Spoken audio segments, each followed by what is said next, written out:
Imagine waking up one day and realizing that your name, something you spent years building, has suddenly become a headline attached to one of the worst accusations possible. Not because of evidence, not because of truth, but because someone with power decided to flip the narrative for Hwichan of Omega X. That nightmare wasn't hypothetical, it was his reality. When the sexual assault allegations surfaced, the internet moved fast. Faster than facts, faster than investigations, faster than the truth. In the public eye, Hwichan wasn't an idol anymore. He was already judged, and that judgment followed him everywhere.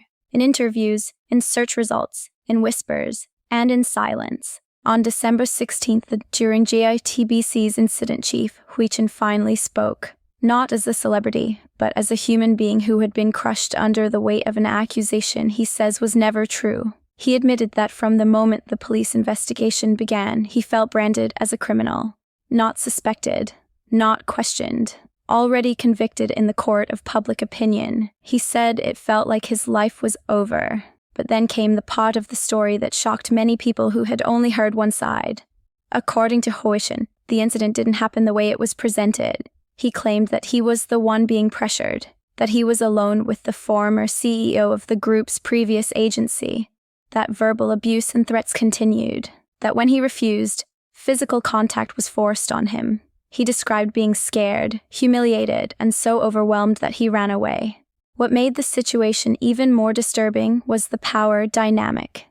He said the accuser referred to herself as mom, while forcing affectionate behavior, and repeatedly asking him whether he wanted to quit being a celebrity. To him, it wasn't care, it was control, and in his own words, it was disgusting.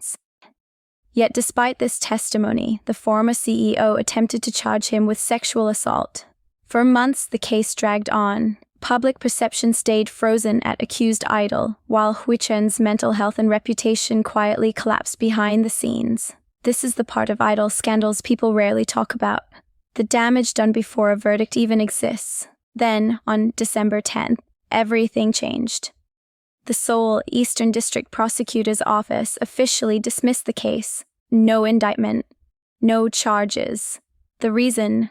Insufficient evidence. Prosecutors revealed that the CCTV footage submitted by the accuser was not original footage. It consisted of edited clips, only 6, 9, and 11 seconds long, not full videos. Not continuous recordings, just fragments, and based on those clips alone, prosecutors stated that it was impossible to conclude that any forced assault had taken place. It didn't stop there. During the investigation, prosecutors repeatedly requested the full original CCTV footage. The accuser did not comply. The employee who allegedly edited the videos also failed to respond to multiple summons. These weren't minor procedural issues, they were red flags. Prosecutors also examined past injunction documents and arbitration rulings from the Korean Commercial Arbitration Board related to Omega X. Those documents painted a consistent picture. The accuser had previously used strong verbal abuse and profanity toward the members, creating an atmosphere of fear and psychological intimidation. In fact, prosecutors explicitly stated that even from the edited CCTV clips alone, they could not rule out the possibility that the actions were performed under the complainant's demands or pressure. That single sentence quietly flipped the entire narrative from alleged perpetrator to possible victim.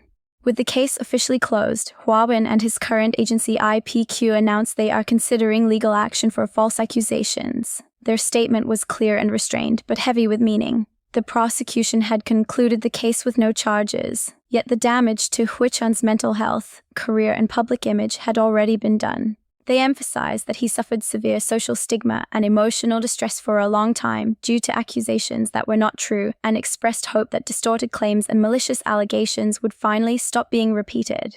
This case forces an uncomfortable but necessary conversation about power, about media narratives, about how quickly idols are condemned and how quietly they're cleared, about how innocent until proven guilty often doesn't exist in the digital age. Hwichan's story isn't just about being cleared.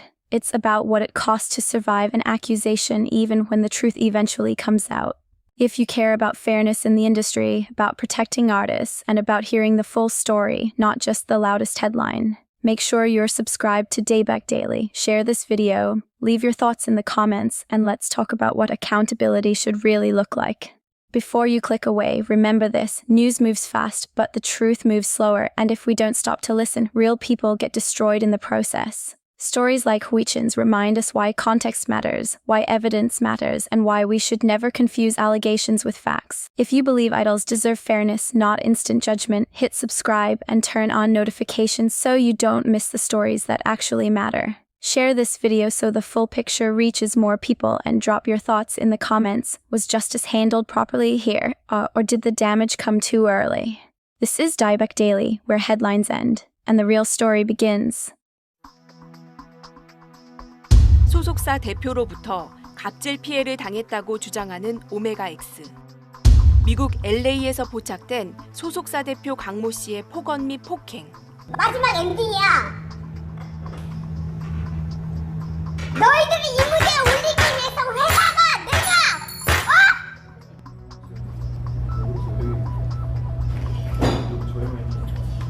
프리가 하지?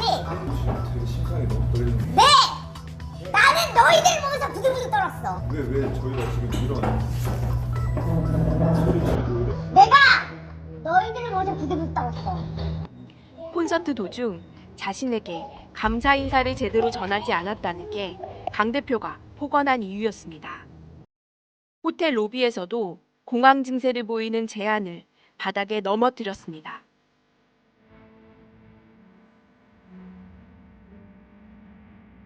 그럼 빨리 열자.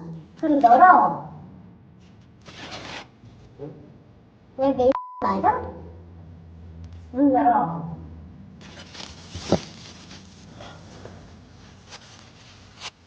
아, 그까지 열까?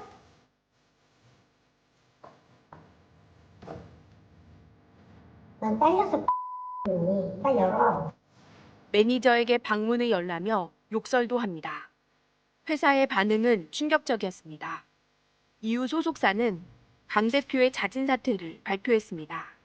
불미스러운 일이 발생한 점과 지금까지 소속사의 미흡한 대응으로 인해 실망시켜드려 죄송하다며 사과했습니다. 하지만 오메가 X 멤버들은 더 이상 소속사와 함께할 수 없다는 입장입니다. 그동안 회사에 강 대표의 행동을 말려달라고도 했지만 오히려 폭언은 더 심해졌다고 주장했습니다. 저도 너무 죽을라고 힘들었습니다. 그러니까 그건 힘들으니 괜찮냐고. 대표님이 힘든 거 있으면 말씀하라고 하셨잖아요. 근데 저는 힘든 거를 말하니까 이기적인 사람이라고 하시더라고요, 대표님이. 그래서 그 이후로 말을 할 수가 없었어요.